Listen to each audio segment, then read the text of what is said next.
சரி, நீ என்ன செஞ்ச? நான் அவனை தாண்டி போக முயற்சி பண்ண, ஆனா அவன் என்னை தள்ளுறான். அதனால நான் திருப்பி தள்ளினேன். அவன் கீழே விழுந்துட்டான்.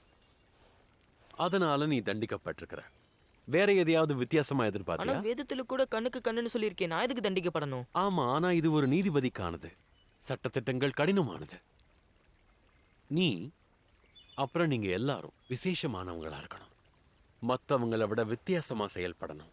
நீங்க எங்களை மென்மையா இருக்க சொல்றீங்க. ஆனா மேசியா ரோமானியர்களுக்கு எதிரா வழி நடத்துவாரு. ஒரு சிறந்த ராணுவ தலைவரா அவரு இருப்பாருன்னு ரபி சொன்னாரே.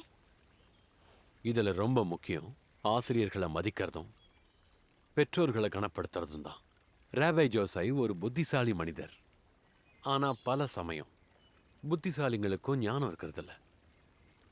வேதத்துல எங்கேயாவது மேசியா ஒரு ராணுவ தலைவரா இருப்பாருன்னு சொல்லியிருக்கா? வேதத்தை பத்தி உங்களால புரிஞ்சுக்க முடியாத இன்னும் பல விஷயங்கள் இருக்கு. பரவாயில்ல, அது பரவாயில்ல. உங்களுக்கு முன்னால பல வருஷங்கள் இருக்கு. தேவன் எல்லாத்தையும் ஒரே நேரத்துல வெளிப்படுத்துறதும் இல்லை. ஆனா பிள்ளைகளே, நாம எப்படி நடந்துக்கணும், மத்தவங்களை எப்படி நடத்தணுங்கிற விஷயத்துல மக்கள் நினைக்கிற பல விஷயங்கள் தவறா இருந்தா என்ன செய்யறது? சொல்லுங்க. விஷயங்கள் நியாயமா இருக்க நீங்க விரும்புறீங்க. யாராவது தப்பா நடந்தா அதை சரி செய்ய விரும்புறீங்க.